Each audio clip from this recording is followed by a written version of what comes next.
Yes, due to network issue वापस से leave out हो गया था। पता नहीं आज नेटवर्क इशू कुछ ज्यादा ही आ रहा है ना। सो नेटवर्क इशू की वजह से बहुत दिक्कत आ रही है। हाँ, सबको मेरी आवाज आ रही है? यस। मीटिंग एंड हुई थी सर। हाँ, मीटिंग एंड हो गई थी क्योंकि नेटवर्क इशू आ गया था। अच्छा, लिमिट रीच हो गई थी। ओके। हाँ, अब लिमिट रीच हो गई होगी। चलो ठीक है। सबने ज्वाइन कर लिया? Yes, all of you have join.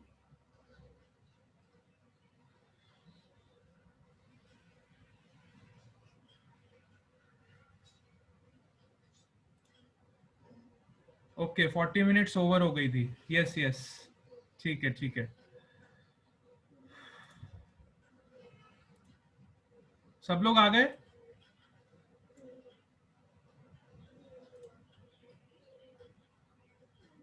चलो ठीक है। तो मैं क्या बता रहा था, we are discussing how to calculate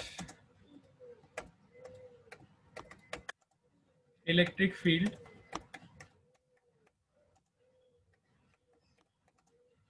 for more than one variable.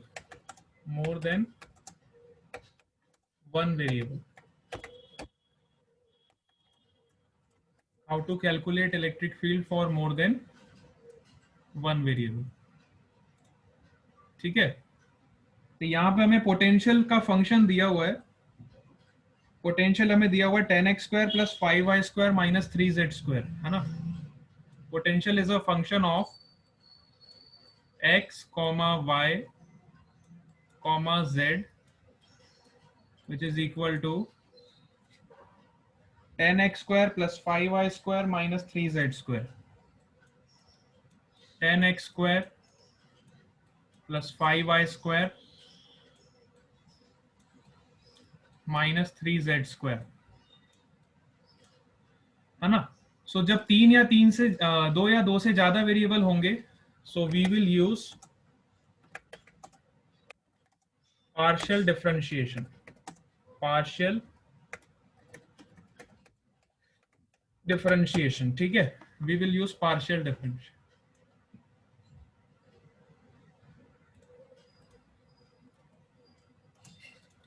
अब पार्शियल डिफरेंशिएशन में हम क्या करते हैं, देखो, we will get three components of electric field. Three components of electric field हमें मिलेंगे, है ना। So electric field will be equal to minus del V by del x i cap minus del V by del y j cap and minus del V by del z k cap. ठीक है, these are the three components of the electric field. This component is x component of electric field. This is your ex, this is your ey,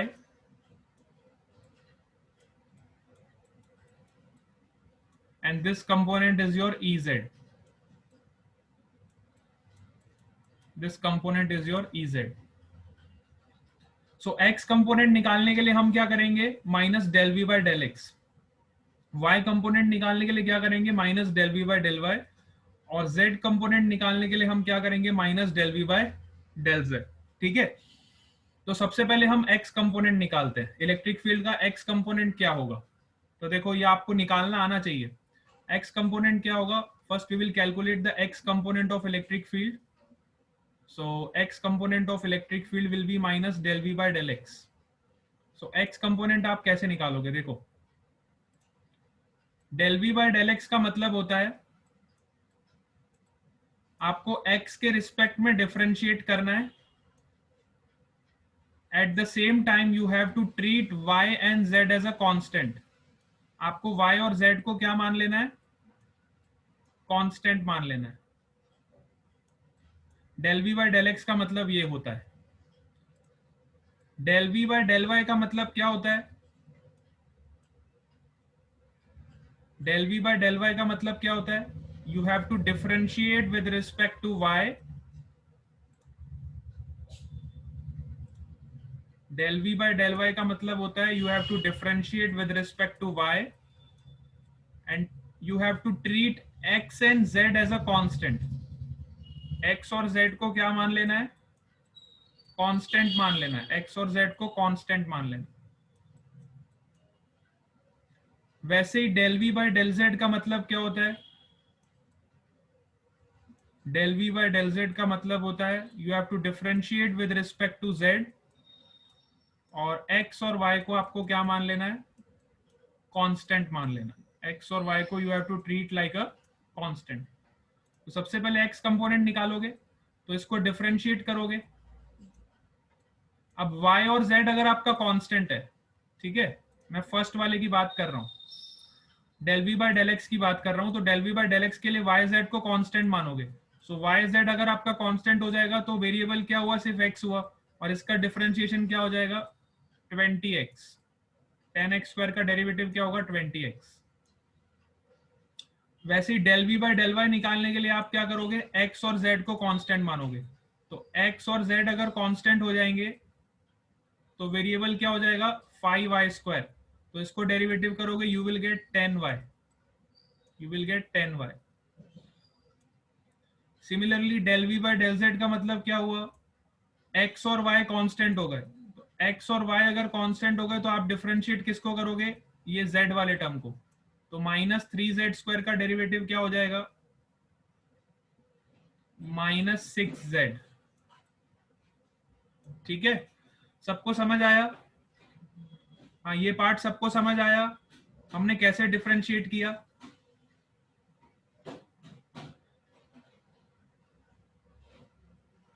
everyone got this? This is known as partial derivative. Confusing था? नहीं समझ आया? देखो मैं फिर से बताता हूं जिसको नहीं समझ आया। अगेन सी हियर, अब मैं स्टेप बाय स्टेप बताऊंगा। सबसे पहले del V by del x.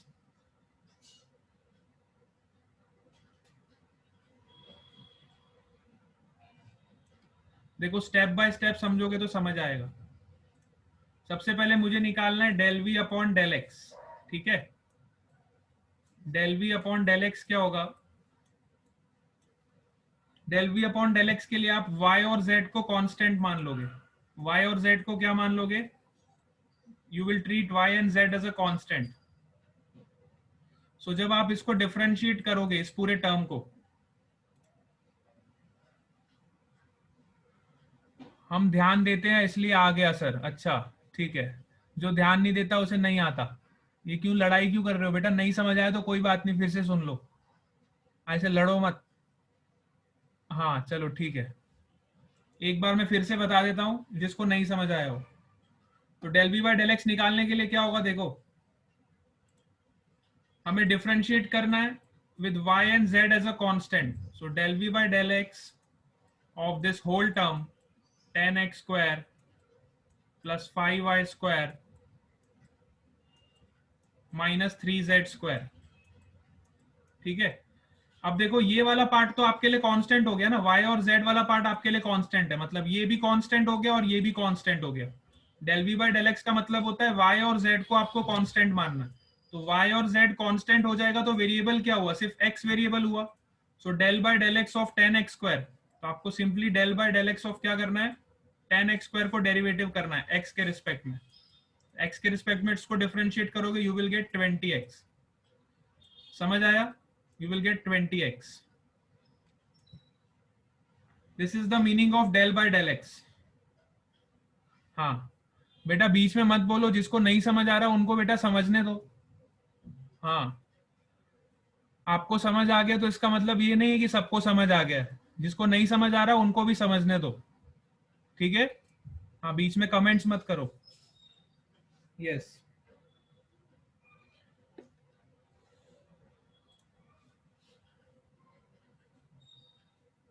चलो देखो इधर। हाँ, del by del x of 10x square हमने किया तो क्या मिल गया हमको? 20x मिल गया। ठीक है, यस। वैसे ही हम डेल बाय डेल वाई निकालेंगे। तो del V by del y क्या होगा? देखो ये तो del V by del x हमने निकाला। वैसे ही अगर मुझे del V by del y निकालना है, so del V by del Y निकालने के लिए मैं क्या करूंगा बताओ?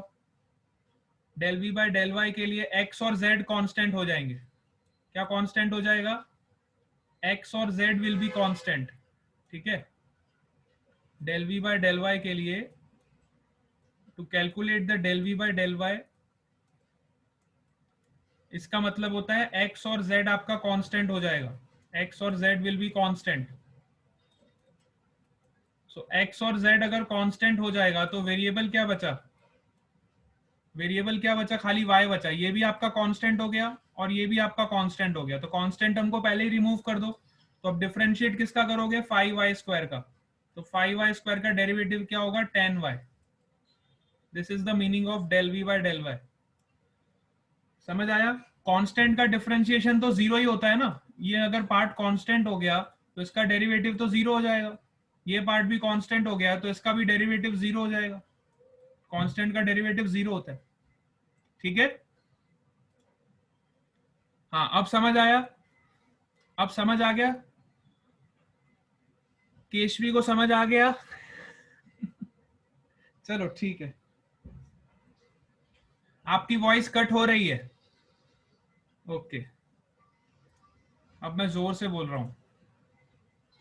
तो यहाँ पे आपको इलेक्ट्रिक फील्ड निकालनी है, तो इलेक्ट्रिक फील्ड के तीनों कंपोनेंट्स निकालने होंगे इसी तरह से, है ना। सो इलेक्ट्रिक फील्ड के तीनों कंपोनेंट्स अब मैं लिख रहा हूं। इलेक्ट्रिक फील्ड का एक्स कंपोनेंट क्या होगा? देखो, x component of electric field will B -20x. Y component of electric field will be +10y, and Z component of electric field will be Z component क्या होगा बताओ? Z component क्या हो जाएगा? +6z, +6z। अब आपको x, y और z की वैल्यू दी हुई है क्वेश्चन में, है ना। x, y, z दिया हुआ है। You have to find the value at -1,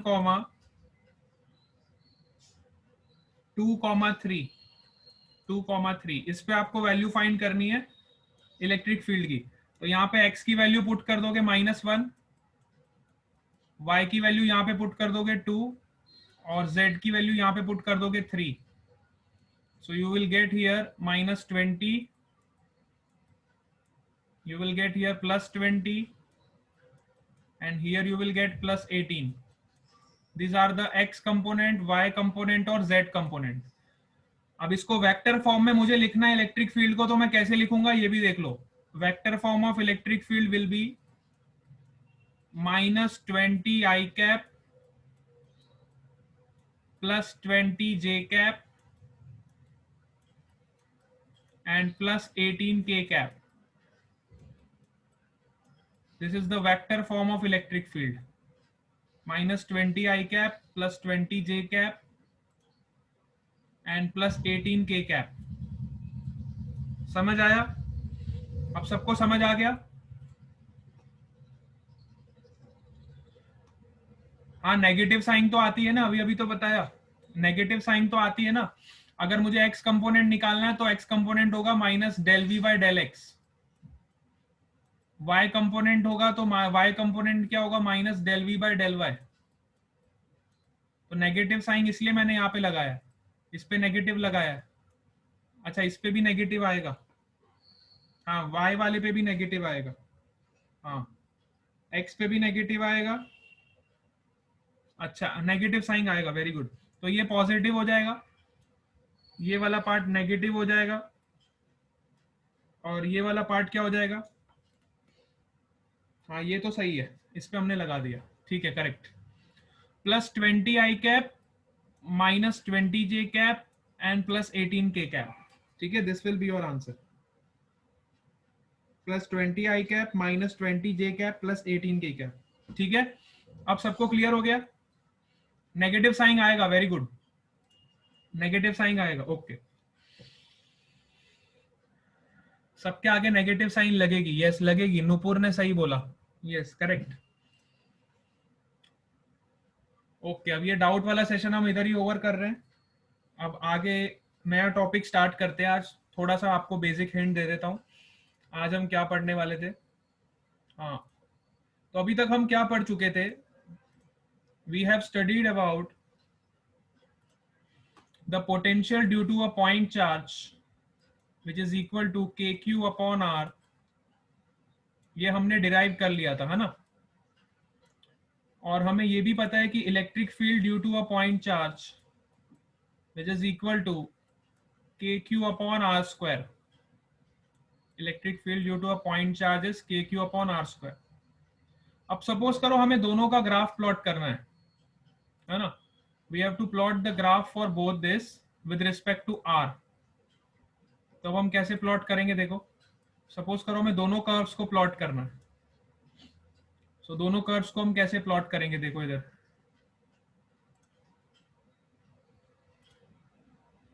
Y axis पे इलेक्ट्रिक फील्ड और पोटेंशियल, और एक्स एक्सिस पे मैं दूंगा आर। ठीक है, एक्स एक्सिस पे क्या प्लॉट करेंगे हम? R. This is your origin. So बताओ कैसा फंक्शन आएगा? देखो, v is inversely proportional to 1 upon R and electric field is inversely proportional to 1 upon are square. ठीक है, for point charge, I am talking about a point charge. ठीक है, यहाँ पे हम किसकी बात कर रहे हैं? पॉइंट चार्ज की बात कर रहे हैं। We are talking about a point charge. So point charge के लिए हमने इलेक्ट्रिक फील्ड को प्लॉट करना है और पोटेंशियल को प्लॉट करना है। पॉइंट चार्ज के लिए इलेक्ट्रिक फील्ड को भी प्लॉट करेंगे और पोटेंशियल को भी प्लॉट करेंगे। तो बताओ कैसा कर्व आएगा इसका? एक पोटेंशियल जो होता है वो 1 अपॉन आर के प्रोपोर्शनल है और इलेक्ट्रिक फील्ड जो है वो 1 अपॉन आर स्क्वायर के प्रोपोर्शनल है। ठीक है, तो इसका कर्व जब हम प्लॉट करेंगे तो वो कुछ आपको इस तरह का दिखेगा, हाइपरबोला। 1 अपॉन आर वाला तो हाइपरबोलिक कर्व होगा, है ना। पोटेंशियल का कर्व कैसा हो जाएगा? हाइपरबोलिक कर्व हो जाएगा। पोटेंशियल का कर्व कैसा हो जाएगा? Hyperbolic curve. This will be the curve for potential.